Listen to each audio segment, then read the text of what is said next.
Good afternoon and welcome to our virtual annual meeting of the Downtown Committee of Syracuse. I am Tony Fiorito, Chairman of the Downtown Committee Board of Directors.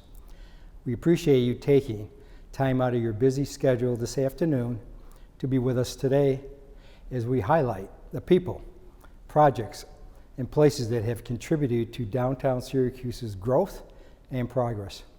This was so beneficial, especially during such an unprecedented year. We have an engaging program planned for you, including the presentation of our Awards of Excellence, where we will recognize people and initiatives that have made significant contribution to our downtown landscape over the last year, and an informative State of Downtown address.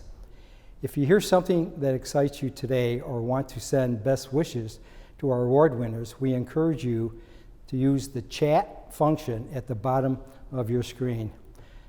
We'll also be sharing fun tidbits on our Instagram story throughout the afternoon. Supporting and engaging with our community is a priority for this afternoon's sponsors. Thank you to our presenting sponsor, Pathfinder Bank, for supporting our community by cultivating relationships for more than 160 years. Here in our center city, I am fortunate to work with people every day who are motivated to make our community a better place. The way that our community came together last year was incredible. Never has the power of partnership and the ability to cultivate community relationships mattered so much. Over the years, I've experienced many changes as a stakeholder in our downtown Syracuse community. My involvement with projects like the Atrium Building, the Bank of America Building, Solana Place and White Memorial Buildings, and several other projects. With my partners, John Funicello and Andrew LaRue, I have been through several downtown transformations. I have to say that I have never experienced or could have imagined what we all have weathered and continue to face with challenges brought on by the pandemic. Over the past year and a half, I have spoken with many of you about what contributed to how we were able to survive. What was the major factor that got us through the pandemic? For me, the answer was easy. It was our community. Everyone stepped up, from our federal and state political partners to our local leaders, our healthcare employees, public transportation workers, grocery store workers, and so many others who put everything on the line in a dedicated effort for the health and well-being of our community. Because of your sacrifices and commitments, we have made substantial progress. The evidence continues to show that our downtown community is coming back. 86% of downtown storefront businesses have reopened. Arts and cultural institutions are announcing events, and this fall we can look forward to the return of live performances. The increase in foot traffic during lunchtime is a positive sign that our downtown office workforce is returning. Many of the people working behind the scenes to make good things happen, not only in downtown Syracuse, but throughout our whole community, includes every member of our board of directors. And to all our board of directors, thank you for your service to our downtown community and this committee. We also have several elected governmental leaders and the representatives here with us today. While we have been on pause, you have worked harder than ever to help us move forward. On behalf of the Downtown Committee, we thank you for your continued support. Our community should feel proud of the progress we have made, and it seems like every day we hear announcements about new programs and events returning.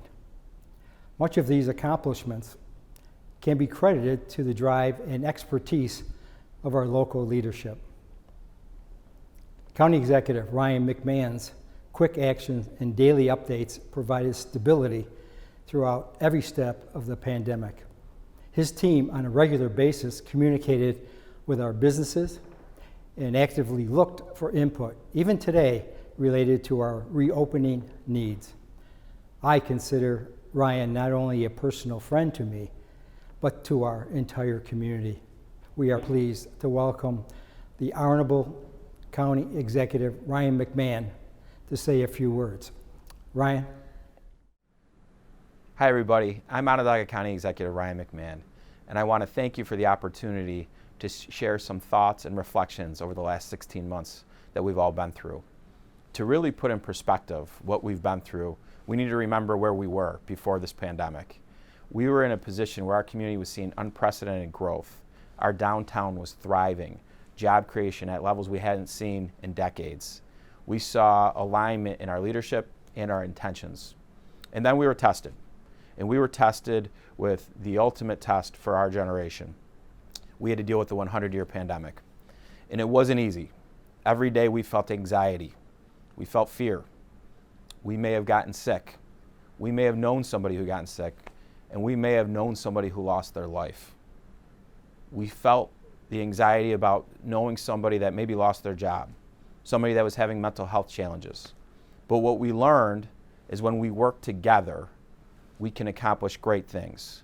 We saw ordinary people doing extraordinary acts of heroism every day. And we're going to grow from that. And now when we're on the end of the 100-year pandemic, it's time for us to focus in on the various damage that was done to us as a community. And part of that is recovery and rebuilding. And we're going to do that together with the same courage that we stared down COVID-19. And at this point, we can smile again because we're getting things back to business. We are vaccinating at impressive rates that everybody in the country and in this community should be proud of.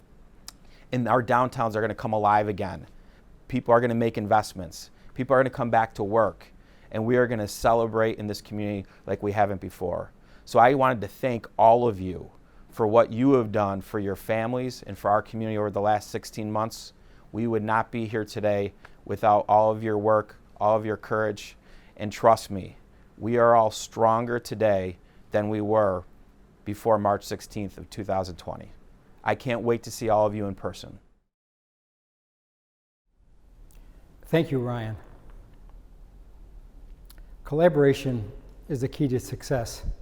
And in Syracuse, we are fortunate to work with many community partners, including County Executive McMahon and Mayor Ben Walsh. The mayor and his team at City Hall embody the resilient spirit of our community is known for, and it is so important for our continued progress going forward.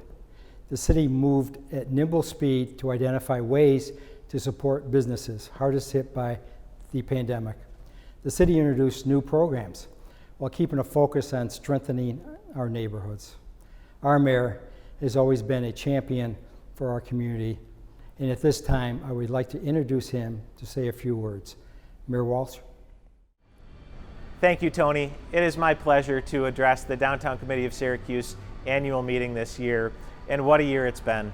We've been through so much as a community, but we've gotten through it by working together. We are so lucky to have the Downtown Committee, Merica and her team and the board as an incredible partner in helping to improve the vibrancy and quality of life in downtown Syracuse. We have many other great partners, County Executive McMahon, our state and federal partners, the Common Council. We're all working together to make downtown an amazing place. And before the pandemic, we were firing on all cylinders. We were seeing unprecedented amounts of investment. And the pandemic obviously slowed us down. It took a toll on downtown, on our small businesses, on our entrepreneurs. But as we're coming out on the back end of the pandemic, we're seeing that vibrancy pick up where it left off. We're seeing more investment. Even the city of Syracuse, we're trying to keep up with the private investment by investing in our infrastructure. South Salina Street, our main street, will be repaved this year. South State Street, and a whole lot more. I could not be more bullish about the future of the city of Syracuse and specifically downtown. And again, I think we're just scratching the surface. So I want to thank everyone who has been a part of it, especially over this difficult year. I want to thank the Downtown Committee for being such incredible partners. And I can't wait to see all of you downtown, whether it's here at the Salt City Market or the many other exciting projects that we have underway. Thank you, take care, and God bless. Thank you, Ben. There's no doubt that it takes many people to bring downtown Syracuse's vibrancy to life. The Downtown Awards of Excellence gives our organization an opportunity to recognize and honor individuals and initiatives that have directly contributed to downtown's growth, diversity, and continued revitalization throughout the last year. At this time, I would like to welcome our Executive Director, Merica Trier, to tell us more about these amazing people and how they've helped downtown Syracuse. Thank you, Tony. Downtown's vitality and vibrancy comes from the commitment and investment of many people, including all of you who are here with us virtually today. Each year, as part of our annual meeting, we honor and recognize the people, projects, and initiatives that have positively transformed our downtown landscape over the last year. These efforts are recognized through our Downtown Awards of Excellence. Our first award category reflects urban innovation. This award is given for a successful, trailblazing activity in a previously underdeveloped area or facet of downtown Syracuse. And no project or activity embodies the essence of this award like the highly anticipated Salt City Market, which opened in January. Strategically positioned at downtown Southern Gateway, the space was the first new construction project in downtown Syracuse in 10 years, and it's a place that represents connection and unity. The building is home to mixed-income apartments and office space on the upper floors, but the heart of the experience is found on the ground floor, where Syracuse's first food hall features 10 vendors serving up regional and international cuisine. The project includes a teaching kitchen and community room, a coffee bar that serves up coffee and cocktails, and the Syracuse Food Cooperative, downtown's first full-service grocery store. The Salt City Market was built to serve as a piece of cultural infrastructure for all of Syracuse. We're thrilled to recognize the Salt City Market and Allen Family Foundation with our Downtown Award of Excellence for Urban Innovation. Please join us in welcoming Meg O'Connell and Martin Jacobs to tell us more about the project and to accept the Urban Innovation Award.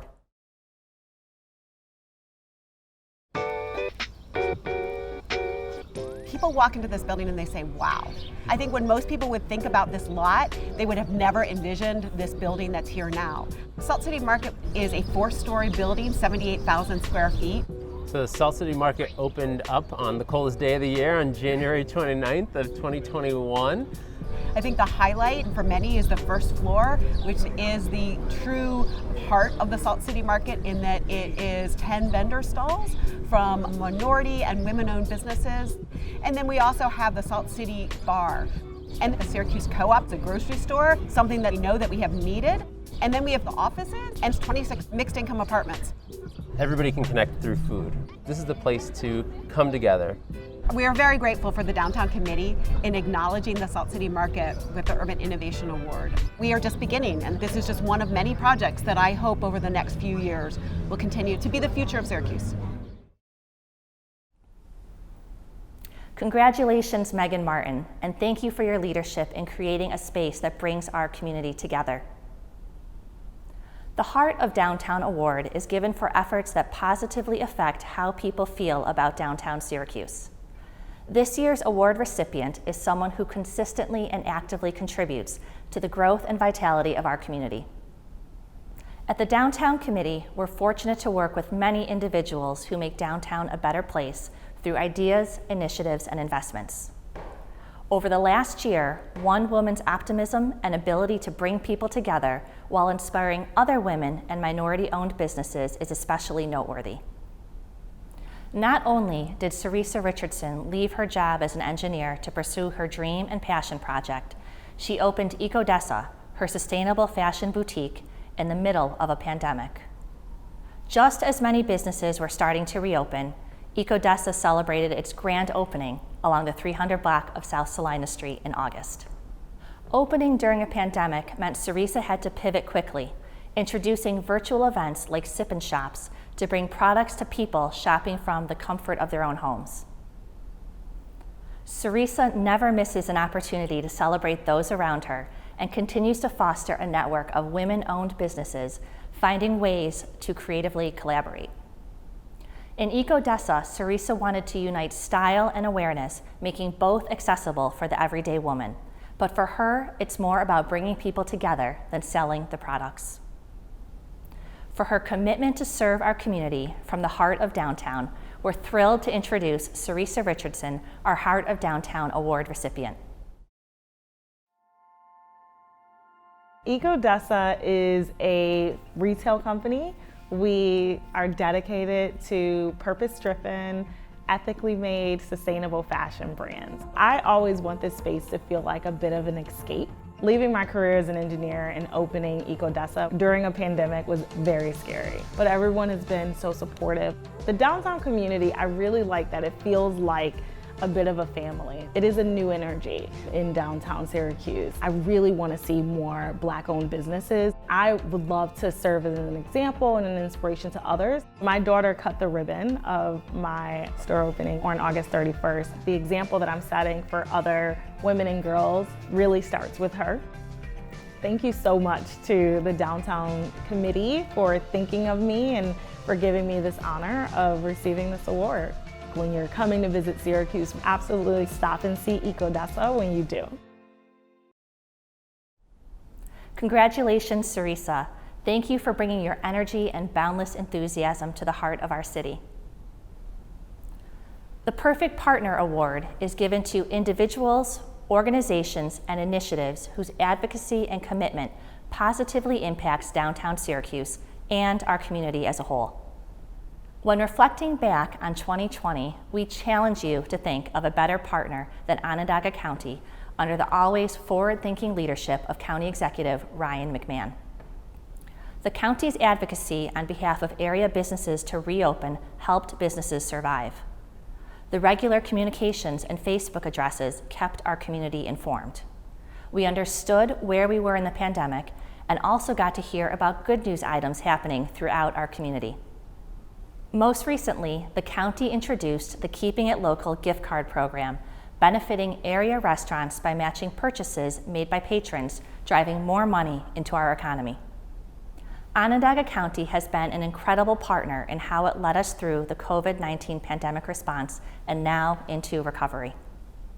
Please join us in welcoming County Executive McMahon to share more insights and accept the Perfect Partner Award. We have a saying here where we should try to meet the moment every day for whatever the challenge is. During this pandemic, we lived through that. What we did with our daily briefings gave people perspective, the various programs, the various guidelines, and then certainly the data, what was happening on the ground here related to the virus. The really good news is we really aren't in a state of emergency responding to COVID-19 anymore. Now we need to focus in on recovery. We developed numerous programs for small businesses to help them get through. PPE grants, a bridge loan, an executive order allowing outdoor dining. We came up with our Keeping It Local gift card program. For our community, we are uniquely positioned post-pandemic for many great things. On behalf of my team, we're very proud of what we've all accomplished together.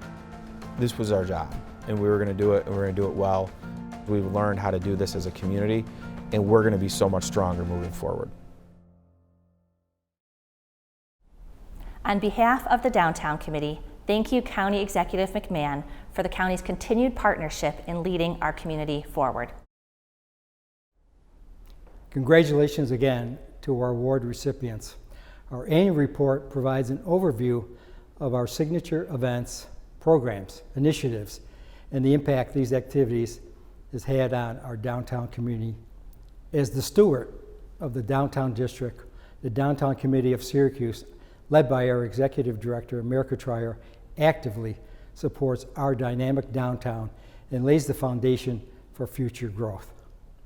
America brings passion and enthusiasm to her role, and with her team injects creativity and a continued focus on results to our programs.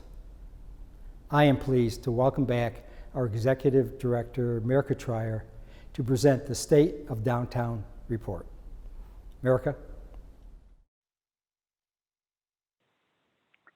Thank you, Tony, and thank you all for joining us today. For attending today's meeting, you'll receive a $10 gift card to a Sweet Treat shop to help you enjoy downtown Syracuse this summer.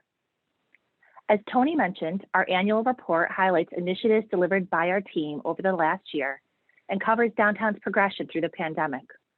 We'll email you a copy of this report, and it's also posted on our website. It's no doubt these last 18 months have been like nothing we've experienced before. Non-essential office workers left their office spaces to work remotely, while essential workers were required to remain on site. Service businesses and attractions were forced to drastically reduce staff or temporarily close their doors. Retail stores that relied on foot traffic scrambled to showcase inventory online. As fast as operating protocols evolved, businesses adapted just as quickly.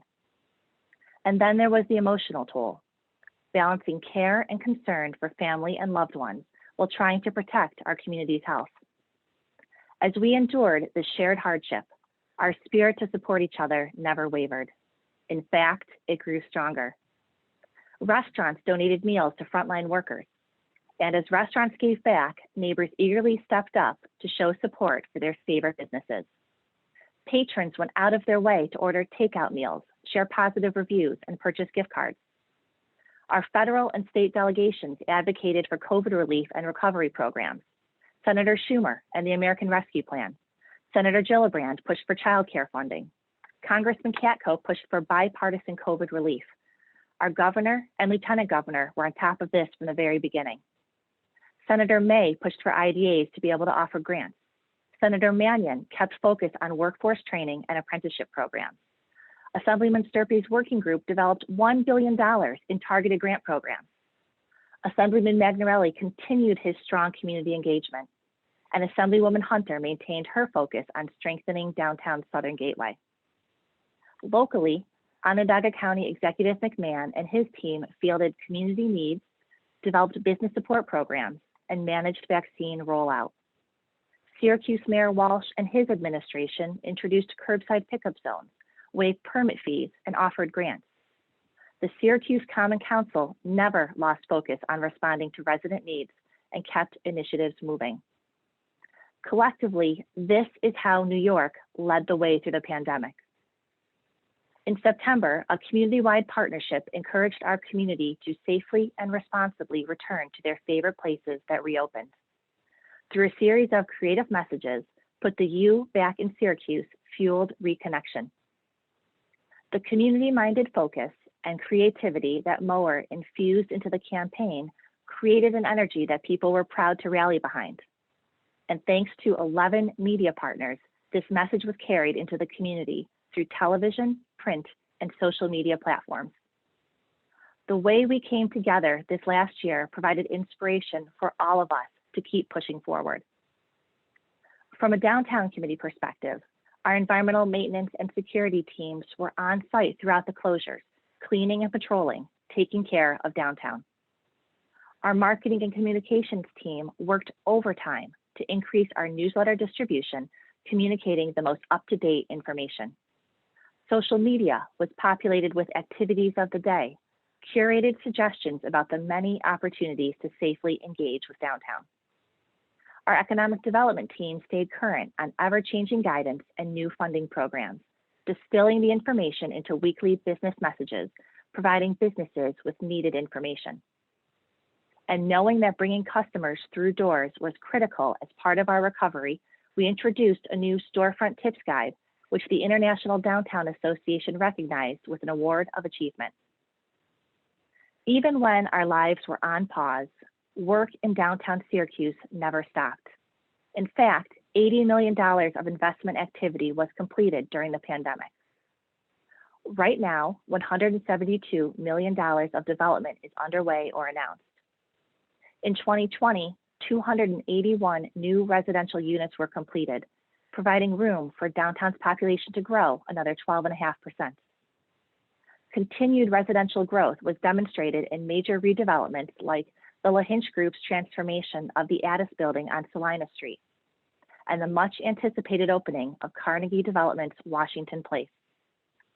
Seneca Armory Associates completed the Hudson Lofts, and new construction created the Salt City Market, all of which were featured as part of our reimagined, socially distanced downtown living tour in September.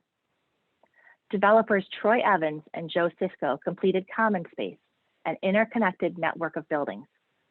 The unique space fosters micro-communities through co-working, common areas, and residential units. On Montgomery Street, the YMCA invested $5.5 million to upgrade its men's residences, preserving affordability. In Armory Square, Rob Bidwell completed work at 415 South Clinton Street, bringing 16 apartments, including a penthouse unit, to the space above Gilded Club. And Acropolis created 2 apartments and plans for a new restaurant at the former Stoop Kitchen. As we move through summer, we'll continue to see changes throughout downtown. More than 112 units are under construction right now. Next to the Salt City Market, the Goodfellows are nearing completion on 26 apartments in the Whitlock building. In Cathedral Square, Tom Serio will breathe new life into the long vacant Mizpah Towers. An event venue, performance space, office space, a cafe, and 12 residential units are planned. 413 South Warren Street, which has been in the Schmidt family for 3 generations, is getting a new look. 4 apartments are being added above the Tang Flavor restaurant. On downtown's east side, Matt Paulus is adding 38 affordable housing units to the Smith building. And the Icon Company's new Corbett Corner will add 24 affordable apartments to a long vacant former office structure. In Hanover Square, Luke Esposito is nearing completion at 246 and 252 East Water Street, adding 2 apartments plus a new whiskey bar and restaurant. Looking ahead, we'll see a series of changes along South Salina Street. On the north end of the 300 block, Mohammed Hoke will add new housing above Dollarwise. Next door, Jason Hoffman plans to restore the historic features at the former Woolworth building, which will welcome DGX this fall. And 2 blocks north, Douglas Development plans to convert the former M&T building into an event space that will celebrate the building's ornate lobby, retail and commercial space, and housing overlooking Clinton and Hanover Squares. Since this time last year, downtown has welcomed 30 new retail businesses. In the last 2 months alone, we've welcomed Luna Loca, Guadalajara Mexican Restaurant, Daybird, and downtown's first full-service grocery store, the Syracuse Cooperative Market. This summer, we look forward to the opening of 210 Teas and the Noise Source.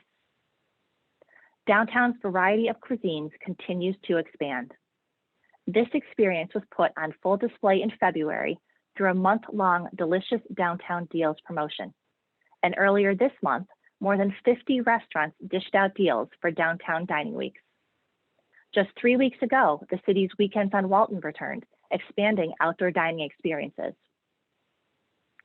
Thanks to Assemblyman Magnarelli, a dedicated supporter of the arts in our community, the Landmark Theater is in the midst of a $2 million renovation, which will bring comfortable new seats in time for the return of performances. A vibrant new marquee will welcome new shows like Charlie and the Chocolate Factory, Waitress, and Hamilton. The curtain will rise at the Red House with Sister Act this December. And just last week, a partnership between the Landmark Theater, the Red House, and national touring companies was announced. Broadway shows will rehearse at the Landmark and Red House starting this August, generating up to $10 million in associated economic impact. Fall events have also started to populate the Civic Center's calendar. Downtown's museums continue to engage and educate the public. The Erie Canal Museum uses events like the upcoming Beers, Bikes, and Barges to raise the visibility of the canal corridor and the new Empire State Trail. The Everson curates a variety of exhibits ranging from hometown artists to its world-class ceramics collection. The Onondaga Historical Association brings history to life with events like its Downtown Ghost Walk. And a new state-of-the-art digital theater is expected to open at the most in February. The theater will feature planetarium shows, documentaries, interactive learning, and gaming space. And downtown's landscape continues to hold supporting roles in filming thanks to the Visit Syracuse Film Office. With so many amazing attractions, it's easy to see why people want to be here in downtown Syracuse. This also holds true from an employer perspective. M&T Bank reaffirmed its commitment to downtown, moving its regional headquarters to 250 South Clinton Street in April. TCG Player expanded its footprint in the galleries, making space for more than 300 employees focused on fulfilling game card requests a hobby rediscovered by many during quarantine. Across the street, thanks to the support of our state delegation, Center State CEO will expand the tech garden. Construction is expected to start next year. At Clinton Square, the Post will serve as the new headquarters for VIP structures and new tenant Chase Design. While new spaces are created, we're excited to see employees return to their office spaces. In conversations with those that have come back, there's a common narrative: how nice it is to see people face to face again, to be able to have those brief conversations in the hallway or at the water cooler. This is what offers new perspectives, sparks creativity, and leads to new ideas. We are ready to reconnect. The theme holds true outside the office as well. Whenever I run into someone on the sidewalk, the interaction with them is the same. They are genuinely happy to engage. Downtown was made for these chance meeting connections. It's in these spaces where ideas are born, new friendships are formed, and collaboration begins. And as in-person meetings resume, our venues are ready for you. At the Marriott Syracuse Downtown, Ed Riley added 53 rooms, including the new Hotel Syracuse suite this year. While you're in downtown Syracuse, if you ever need some inspiration to decide what to do or what to eat, just ask one of the locals. You can see them in the new Live Like a Local posters displayed in kiosks throughout downtown. All recommendations come from downtown Syracuse residents. Downtown's festivals are one of the most popular suggestions. Next month, our team looks forward to presenting the 50th anniversary of our Syracuse Arts and Crafts Festival. It will feel so nice to hold the event in person again. While our team improvised to create a virtual festival last July, nothing beats the lively atmosphere that browsing artist wares, strolling street performers, and interactive activities provides. CNY Jazz Foundation also just announced a week-long series of pop-up musical performances in July.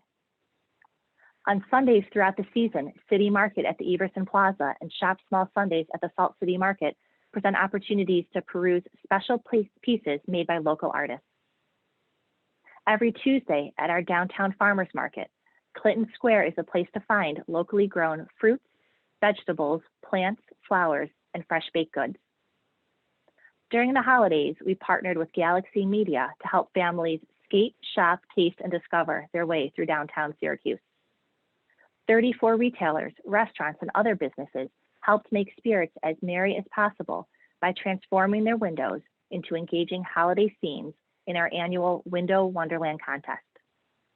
And our seasonal staff members, Dash and Dot, highlighted gift options to spread holiday cheer. Upgrades at Perseverance Park allowed for both winter and summer activities. A dome outside One Lincoln Center provided festive pop-up shops to enjoy during the holidays. How we access downtown and move around has never been more important. This spring, Centro introduced the Circulator, a continuous, free 15-minute bus loop connecting all major downtown neighborhoods and attractions. The City of Syracuse announced a new provider for a bike and scooter share program. Later this summer, VioRide will bring back more than 200 pedal assist bikes. While we're currently experiencing a lot of road construction, these investments mean that soon we will enjoy smooth, newly paved streets. And as part of this work, we'll also see South Clinton Street open to two-way traffic south of Jefferson Street. This summer, a new sign at downtown's Western Gateway will greet motorists at West Genesee Street, thanks to a partnership among Digital Hive, the West Side PNT, Laser Focus Printing, and a number of community members. The condition of our public space reflects how we value a place. Earlier this month, more than 200 hanging flower baskets were installed throughout downtown, thanks to the financial support of dozens of supporters. These same partners brought cascading flowers to Hanover Square and City Place. Emblem Park is also adorned with flowers, thanks to the support from the Syracuse Industrial Development Agency. Previously enjoyed only on National Parklet Day, the pandemic introduced parklets as a downtown staple. Last year, parklets popped up in Armory Square, and more are expected as outdoor dining season continues. And as our community evolves, one of downtown's most prominent spaces will see a new iteration. The OHA, keeper of our history, is actively involved with the city's Heritage Park Commission to reimagine Columbus Circle. The goal is to make a space that provides healing for our whole community. In addition to capital investments for public space, it also takes people and their time to take care of these spaces. I'd like to recognize our environmental maintenance crew who work 7 days a week to keep downtown clean, safe, and accessible throughout every season. I'd also like to highlight our daily security patrol who engage with all members of our community to proactively ensure downtown remains one of the safest neighborhoods. Thank you to our partners at SIDA for your continued support, which allows us to deliver our evening and weekend security and maintenance services. I'd like to take a moment to recognize the more behind-the-scenes members of our downtown committee team, especially for your work these last 18 challenging months. It's your passion, dedication, and creativity that drives our programs forward. We have an incredible team, and I'm so thankful for your efforts that help us achieve our mission of downtown's revitalization. Many of you watching today are celebrators of downtown Syracuse, and your energy gives us fuel. The support of our downtown enthusiast companies allows us to deliver programs year-round that promote and enhance our community. Your company's engagement means that more people are aware of our community's resilience. This past year tested our community and redefined our path forward, but it also gave us a chance to flex our grit and resiliency. Every member of our community played a critical role in pandemic response and recovery. We met the challenges head on, and by working together, we learned we can chart our own course to come back strong. On behalf of the Downtown Committee of Syracuse, I'd like to thank you for tuning in today and for your continued commitment to downtown. Have a great day.